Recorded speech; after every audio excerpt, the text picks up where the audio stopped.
दोस्तों आपके एग्जाम के लिए वेरी वेरी इंपॉर्टेंट क्वेश्चन है ये, जो कि आरएसएम एसएसबी द्वारा बार बार पूछे जाते हैं। तो दोस्तों ये क्वेश्चन बड़ी मेहनत से बना के लेके आया हूं, तो आपको ये वीडियो पूरी देखनी है। तो चलिए दोस्तों स्टार्ट करते हैं। तो दोस्तों पहला प्रश्न है, किस चौहान शासक ने अजमेर को सबसे पहले अपनी राजधानी बनाया?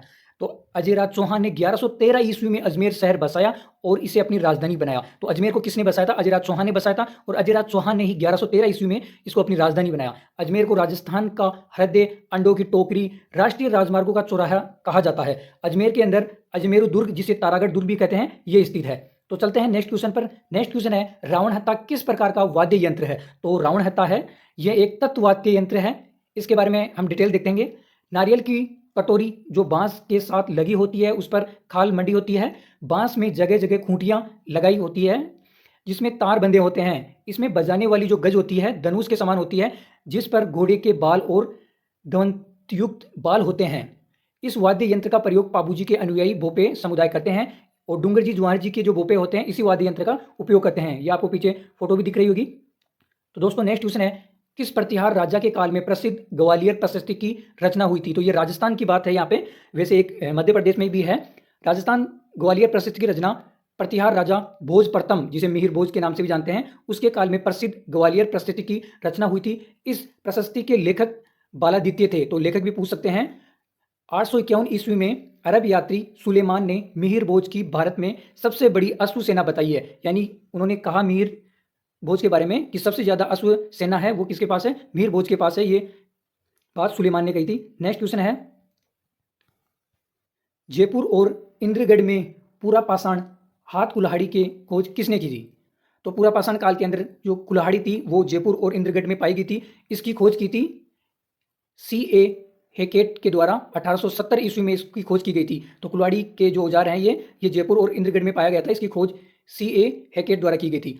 अकबर ने फरजंद, यानी फरजंद का मतलब होता है बेटा, फरजंद की उपाधि किसे प्रदान की गई थी? तो अकबर ने आमेर के मान सिंह को फरजंद की उपाधि प्रदान की गई थी। नेक्स्ट क्वेश्चन है, बीकानेर के शासक राव राय सिंह को राजपूताने का कर्ण किसने कहा? तो राजपूताने का जो कर्ण है वो राव राय सिंह को कहा जाता है। ये किसने कहा? तो बीकानेर के शासक राव राय सिंह को मुंशी देवी प्रसाद ने राजपूताने का कर्ण कहा है। इन्होंने या इन्हें राजेंद्र की उपाधि भी प्राप्त है, और इसका उल्लेख कहाँ मिलता है? इसका उल्लेख मिलता है कर्मचंद्र वंश उत्कीर्ण काव्यम में इसका उल्लेख मिलता है।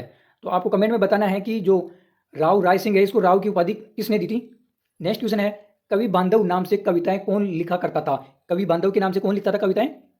तो दोस्तों विग्रहराज चतुर्थ, जिसे बिसलदेव चौहान के नाम से भी जानते हैं, ये कवि बांधव के नाम से कविताएं लिखता था। चौहानों के काल को कला साहित्य का स्वर्ण काल कहा जाता है। इन्होंने दिल्ली में शिवालिक स्तंभ का निर्माण करवाया था, और संस्कृत में हरिकेली नामक नाटक की रचना की थी। तो वेरी इंपॉर्टेंट है, हरिकेली नामक नाटक की जो रचना है वो किसके द्वारा की गई थी? वो विग्रहराज फोर्थ चतुर्थ के द्वारा इसकी रचना की गई थी। किसने 7 मुगल शासकों का शासनकाल देखा? तो अगर आमिर शासकों में बात करें तो सवाई जयसिंह ने 7 मुगल शासकों का शासनकाल देखा था, और सवाई जयसिंह ने सिटी पैलेस, जल महल, गोविंद देव जी का मंदिर और जंतर मंतर वेधशाला का निर्माण करवाया था। यानी खगोल शास्त्र में इनकी सबसे ज्यादा रुचि थी। उन्होंने 18 नवंबर 1727 ईस्वी को जयपुर शहर बसाया था। तो जयपुर कब बसाया गया था? 18 नवंबर 1727 को, जिसके वास्तुकार कौन थे? विद्याधर भट्टाचार्य थे। नेक्स्ट क्वेश्चन है, नानक भील व देवीलाल गुर्जर का संबंध निम्नलिखित में से किससे था? तो नानक भील और देवीलाल गुर्जर है, उनका संबंध डाबी हत्याकांड से था। यह हत्याकांड 2 अप्रैल 1923 को बूंदी के बरड़ा क्षेत्र में हुआ था। तो आपको यह डेट याद रखनी है, 2 अप्रैल 1923 ईस्वी को हुआ था, और कहाँ हुआ था? बूंदी के बरड़ा क्षेत्र में हुआ था। इसमें इकराम हुसैन ने गोलियां चलाई थी। तो गोलियां किसके द्वारा चलाई गई थी? इकराम हुसैन के द्वारा, और नानक जी भील ने झंडा गीत गाया गया था। तो इसमें काफी सारे क्वेश्चन बन रहे हैं हमारे। तो झंडा गीत है किसके द्वारा गाया था? नानक जी भील द्वारा झंडा गीत गाया गया था। नेक्स्ट है, मानव ने सर्वप्रथम किस धातु का उपयोग किया था? तो मानव ने सर्वप्रथम तांबा धातु का उपयोग किया था, और बागोर और तिलवाड़ा मध्य पाषाण कालीन स्थल थे। नेक्स्ट है, कालीबंगा से मिलती जुलती हड़प्पा कालीन सभ्यता कौन सी है? जो कालीबंगा से मिलती जुलती है, तो कालीबंगा से मिलती जुलती हड़प्पा कालीन सभ्यता है वो है कोट दीजी है, जो पाकिस्तान के सिंध प्रांत में स्थित है। कालीबंगा में 5 स्तरों पर खुदाई हुई थी। यह प्राक हड़प्पा कालीन सभ्यता थी। कालीबंगा संग्रहालय की स्थापना 1985 में हुई थी। वेरी वेरी इंपॉर्टेंट है। विशेष रूप से कालीबंगा से प्राप्त नहर योजना यानी नहर नियोजन की प्रक्रिया यहीं से खोजी गई थी। कृषि के प्रमाण यहीं से मिले थे, अग्निकुंड के और हड्डियों के साक्ष्य यहीं से मिले थे। तो दोस्तों अगर आपने वीडियो लाइक नहीं की है तो प्लीज़ वीडियो लाइक कर देना। नेक्स्ट है महाराणा प्रताप का जन्म कब और कहाँ हुआ था। महाराणा प्रताप का जन्म 9 मई 1840 ईस्वी को कुंभलगढ़ दूर जो कि राजस्थान के राजसमंद में स्थित है। उनके पिता का नाम उदय सिंह द्वितीय और माता का नाम जयवंता बाई था। तो माता का नाम याद रखना, पिता का तो आपको पता ही होगा। और उनके बचपन का नाम क्या था, कीका था। तो ये बचपन का नाम भी काफी बार पूछा जाता है। तो आपको कमेंट में मुझे ये बताना कि उनका राज्य अभिषेक कब हुआ था। नेक्स्ट क्वेश्चन है ताम्रवर्ती नगर के नाम से किस सभ्यता को जाना जाता है। कौन सी सभ्यता स्थल है जिसे ताम्रवर्ती नगर के नाम से जाना जाता है। तो आहड़ को ताम्रवर्ती नगर के नाम से जाना जाता है। आहड़ सभ्यता कहाँ है, ये राजस्थान के उदयपुर में है। उसको धानुक नगरी या ताम्र नगरी के नाम से जाना जाता है। आहड़ को बनास संस्कृति भी कहते हैं, जिसके प्रमुख स्थल यानी आहड़ सभ्यता के स्थल में आहड़, गिलुंड, बालाथल, जियाना और दोली मगरा स्थित है। आहड़ से 2 मुंह वाले चूल्हा का मतलब ये साक्ष्य मिले यहाँ पे, और सिलीबट्टा मिला यहाँ से, और अपोलो राजा के सिक्के प्राप्त हुए। ये 2-3 बार पूछा गया है, ये ध्यान ही रखते हैं। तो ये आपको ध्यान रखना है, अपोलो राजा का सिक्का आहड़ सभ्यता यहीं से मिला है। नेक्स्ट है जाम्बूजी के अनुयायी किस रूप में जाने जाते हैं। तो जाम्बूजी के अनुयायी बिश्नोई समाज के नाम से जाने जाते हैं। जाम्बूजी ने 29 नियम दिए थे, यानी 20 + 9, तो 20-9 से ही बिश्नोई समाज बना है। और यह समाज है जो प्रकृति वन वन्य जीव संरक्षण के लिए प्रसिद्ध है। खेजड़ी वृक्ष और खेजड़ी जो वृक्ष है और हिरण है, उसको यह समाज विशेष रूप से पूज्य मानता है। नेक्स्ट क्वेश्चन है दोस्तों, हमारे 100 क्वेश्चन आएंगे। तो इससे पहले एक और वीडियो आ चुका है, अगर आपने नहीं देखा तो वो वीडियो भी देखना, इसका नेक्स्ट पार्ट भी आएगा। कालीबंगा के उत्खनन से मुख्य रूप से कौन कौन जुड़े हुए हैं। जो कालीबंगा के जो उत्खनन हुआ था उससे कौन कौन जुड़े हुए हैं। तो कालीबंगा है जो हनुमानगढ़ में है, इसका उत्खनन काल है 1960 से 1969 तक इसका उत्खनन काल था। इसके खोज करता है वो है अमलानंद घोष, खोज करता वेरी इंपॉर्टेंट है, अमलानंद घोष इसके खोज करता है। और इसके उत्खनन करता है वो है बीबीलाल, बीके ठाकुर और SR राव इसके उत्खनन करता है। और कालीबंगा के बारे में हम एक्स्ट्रा जाने तो यहाँ से हल चलाने के प्रमाण मिले हैं और अग्निकुंड के साक्ष्य मिले हैं। नेक्स्ट क्वेश्चन है यहाँ पे इस सभ्यता के बारे में और अगर हम जाने तो जो आहड़ सभ्यता है ये उदयपुर में है और इसका उत्खनन काल था 1952 से 1954। और इस उत्खनन काल से जुड़े हुए थे S घोष और जो बीबीलाल और बीके ठाकुर हैं, ये भी इसी से जुड़े हुए हैं। इससे हमें काले, लाल, मृदभांड और ताम्र नगरी या जिसको हम दानुक नगरी भी बोल सकते हैं उसके प्रसिद्ध साक्ष्य मिले हैं। नेक्स्ट है जो बागोर सभ्यता है, ये भीलवाड़ा में है। इसका उत्खनन काल था 1969 से 1973 तक। इसके उत्खनन करता थे VS मिश्रा इसके उत्खनन करता थे। और यहाँ पे ये राजस्थान का सबसे प्राचीन स्थल माना जाता है और यहाँ पे पशुपालन और कृषि के साक्ष्य मिले हैं। नेक्स्ट क्वेश्चन है किस सभ्यता स्थल से उत्खनन से चांदी की 8 पंचमार्क सिक्के मिले हैं। तो वेरी वेरी इंपॉर्टेंट क्वेश्चन है दोस्तों। ये बेराट जो कि विराटनगर के नाम से जानते हैं, ये सभ्यता कोटपुतली बहरोड राजस्थान में है, बाणगंगा नदी के किनारे स्थित है। तो पूछा जा सकता है कि कौन सी सभ्यता है जो बाणगंगा नदी के किनारे है, तो वह है बेराट सभ्यता। यहाँ से उत्खनन से चांदी के 8 आहत यानी पंचमार्क सिक्के प्राप्त हुए हैं। वेरी इंपॉर्टेंट है, याद रखने ना।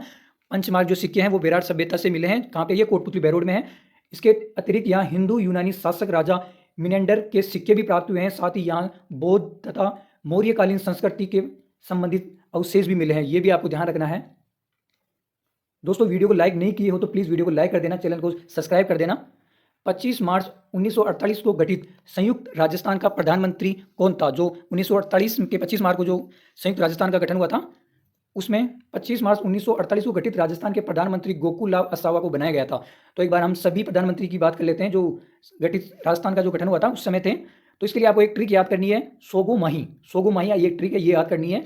सो से शोभाराम कुमावत हो जाएगा, गो से गोकुलराव असावा हो जाएगा, माँ से माणिक्यलाल वर्मा हो जाएगा और ही से हीरालाल शास्त्री हो जाएगा। वेरी इंपॉर्टेंट है, आपको याद करना आराम से।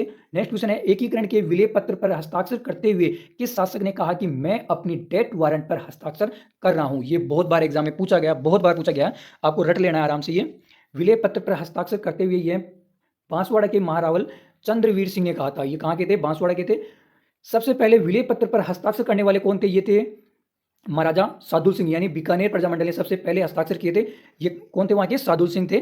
इस और सबसे बाद में हस्ताक्षर करने वाले थे धौलपुर के महाराजा उदयबान सिंह। वेरी इंपॉर्टेंट है, सबसे पहले हस्ताक्षर बीकानेर शासक के सादुल सिंह ने किया था 7 अगस्त को, और 14 अगस्त को सबसे लास्ट में हस्ताक्षर किए थे वो थे धौलपुर के महाराजा उदयबान सिंह। नेक्स्ट क्वेश्चन है मौखी वंश के यूप स्तंभ लेख कहाँ से प्राप्त हुए हैं। तो मौखी वंश है उसके यूप स्तंभ है वो कोटा के बड़वा गांव से प्राप्त हुए हैं। यूप स्तंभ का प्रयोग प्राचीन भारत में यज्ञ होते थे, पशु बलि यज्ञ की स्मृति में किया जाता था। मौखी वंश ने लगभग तीसरी से चौथी शताब्दी ईस्वी में मालवा व कोटा क्षेत्र पर शासन किया था। तो एक बार ये वीडियो कंप्लीट आप ढंग से देख लोगे तो आपके दिमाग में बैठ जाएगा सारे क्वेश्चन। किस शिलालेख में चौहानों का वत्स गोत्र ब्राह्मण बताया गया है? जो चौहानों का जो वत्स गोत्र है उसको ब्राह्मण बताया गया है। बिजोलिया शिलालेख के चौहानों का जो वत्स गोत्र है उसको ब्राह्मण बताया गया है। किस शिलालेख में? बिजोलिया शिलालेख में। यह शिलालेख भीलवाड़ा जिले के बिजोलिया के पासरुनाथ जो जैन मंदिर है उसकी दीवार पर लगा है। इसका लेखन काल 1170 ईस्वी माना जाता है। इसमें उल्लेख मिलता है कि वासुदेव चौहान ने 551 ईस्वी में सांबर झील का निर्माण कराया था। तो ये पूछा जा सकता है कि सांबर झील का जो निर्माण वासुदेव चौहान ने कराया था, इसके साक्ष्य कहाँ मिलते हैं? यहीं इसके साक्ष्य मिलते हैं। और ये आगे हम बात करेंगे। शिलालेख से चौहान वंश की उत्पत्ति, उनके वत्स गोत्र ब्राह्मण होने की जानकारी यहीं से मिलती है। नेक्स्ट है, राजस्थान के इतिहास का कौन सा साहित्यिक ग्रंथ संस्कृत में रचित है? तो ऑप्शन के हिसाब से आपको अगर वहाँ देखने को मिलेगा विजयराज विजय साहित्य ग्रंथ, तो ये आपके संस्कृत भाषा में रचित है। पृथ्वीराज विजय की रचना जयानक ने की थी और यह ग्रंथ संस्कृत भाषा में लिखा हुआ है। इसमें मुख्य रूप से चौहान वंश के वीर शासक पृथ्वीराज तृतीय, चौहान वंश के पृथ्वीराज चौहान थे, के जीवन और वीरता और पराक्रम का वर्णन इसमें मिलता है। इसे भारत का पहला ऐतिहासिक महाकाव्य भी कहा जाता है। इसे राजस्थान का ही नहीं, भारत का भी पहला ऐतिहासिक महाकाव्य कहा जाता है। नेक्स्ट है, जयदयाल और मेहराब खां 1857 का जो विद्रोह था उससे किससे संबंधित थे? कहाँ से इन्होंने नेतृत्व किया था? तो जयदयाल और मेहराब खां ने 1857 के विद्रोह का नेतृत्व कोटा में किया था, यानी कोटा से संबंधित थे ये 1857 की क्रांति में। कोटा में 15 अक्टूबर 1857, ये डेट याद रखना, कोटा में कब हुई थी? 15 अक्टूबर 1857 को हुई, जिसमें यह सुनियोजित और सुनियंत्रित थी। तो ये जो क्रांति थी वह सुनियोजित और सुनियंत्रित थी। कई बार क्वेश्चन में पूछा जाता है कि कौन सी 1857 की क्रांति थी, वो कहाँ की थी? जो सुनियोजित और सुनियंत्रित थी वो थी कोटा की। यहाँ पे जो मेजर बटन था, पॉलिटिकल एजेंट था, इसकी हत्या कर दी गई थी। नेक्स्ट है, गांधी आश्रम की स्थापना किसके द्वारा की गई थी? तो जो अजमेर का जो टुंडी है वहाँ गांधी आश्रम है, इसकी स्थापना हरिभाऊ उपाध्याय द्वारा की गई थी। और हरिभाऊ उपाध्याय का वास्तविक नाम बद्रीनाथ था और इन्हें दास साहेब के उपनाम से भी जाना जाता है। इन्होंने औदुंबर और त्याग भूमि पत्रिका निकाली थी, यानी ये औदुंबर और त्याग भूमि पत्रिका किसकी है? ये हरिभाऊ उपाध्याय की है। ये याद कर लेना है, वेरी इंपॉर्टेंट है। वैसे सारे क्वेश्चन इंपॉर्टेंट है, आपको पूरे आराम से देख लेने हैं। अगर ये वीडियो आप एक दो बार देख लेते हो तो आपको ऑटोमेटिक याद हो जाएंगे, आपके दिमाग में बैठ जाएंगे।